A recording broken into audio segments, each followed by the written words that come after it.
Alex was bored. Like, really bored. His life was a broken record of the same routine. Wake up, work, eat, sleep, repeat. I wish something exciting would happen, he sighed, staring out the window. Suddenly, a fortune cookie delivery drone buzzed past, dropping a cookie onto his desk. That's weird, he mumbled. I didn't order this. He cracked open the cookie, revealing a strange, shimmering fortune inside. It read, "Your touch will turn the world to gold." Alex chuckled. Yeah, right, he said, tossing the fortune aside. He picked up his coffee mug, but instead of feeling the familiar ceramic, his fingers met cold, hard metal. The mug, now pure gold, slipped from his grasp and clattered to the floor. Alex stared at the golden mug, his jaw hanging open. He poked it cautiously with his foot. Definitely gold. This can't be happening, he stammered. Panic surged through Alex. He raced around his apartment, touching everything in sight. His phone, his TV remote, his favorite comfy chair, all transformed into gleaming gold under his touch. This is insane, he cried, his voice echoing in the now silent apartment. The rhythmic ticking of his clock had ceased, replaced by the heavy silence of a gold statue frozen in time. He tried to calm down, to rationalize what was happening. Maybe it's a dream, he muttered, pinching himself. The sharp pain was definitely real. Okay, not a dream. So I have the Midas Touch? But that's just a myth. The novelty of turning things into gold wore off quickly. Hunger gnawed at Alex's stomach, but every time he tried to eat, his food turned to metal in his hands.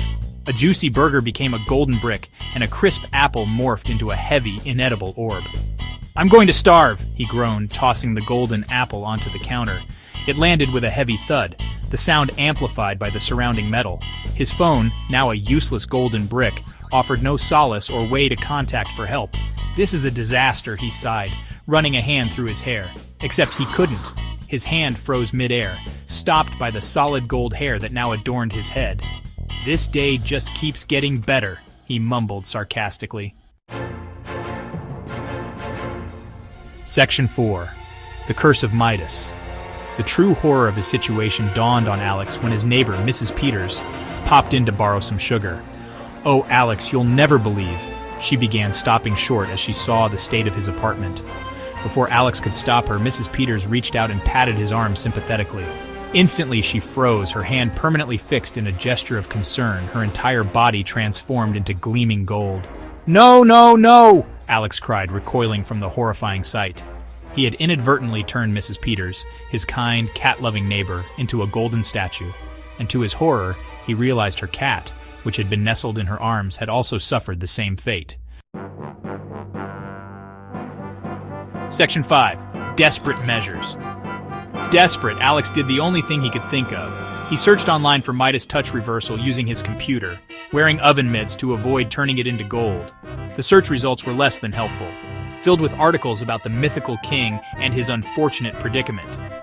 Just when he was about to give up hope, he stumbled upon an obscure article on ancient folklore. According to the article, there was a way to break the curse. The ritual involved a complicated incantation and a dip in a magical spring located deep within the Amazon rainforest. The Amazon? Seriously? Alex groaned. But what choice did he have? It was his only hope to reverse the curse and bring Mrs. Peters and her cat back to life. Section 6. The Chocolate Touch. After a perilous journey and several close calls with turning various jungle creatures into gold, Alex found the magical spring. He performed the incantation, the ancient words feeling strange and powerful on his tongue. With a deep breath, he plunged into the spring's cool, clear water. As he emerged, dripping wet and shivering, he felt a strange sensation, like a tingling wave washing over him. Eager to see if it worked, he raced back to the city and touched his coffee table. To his immense relief, it remained its normal wooden self. It worked, he cried, ecstatic. He raced to Mrs. Peters' apartment and with a trembling hand touched her golden form. The gold shimmered and then, to Alex's horror, began to melt. Mrs. Peters wasn't turning back to normal. She was turning into chocolate. Section 7. A sweet ending? The magical spring hadn't broken the curse. It had merely transformed it. Now, instead of turning everything to gold, Alex turned everything into chocolate. He watched in dismay as Mrs. Peters, Now a life-size chocolate statue began to melt in the afternoon sun, her chocolate cat pooling at her feet. "This is officially the worst superpower ever," Alex groaned, burying his head in his hands. He could only imagine the chaos, the sticky situations, and the constant cravings his new gift would bring. But, as the aroma of melting chocolate filled the air, a mischievous grin spread across his face. "Well," he mused, "at least it'll be a delicious disaster."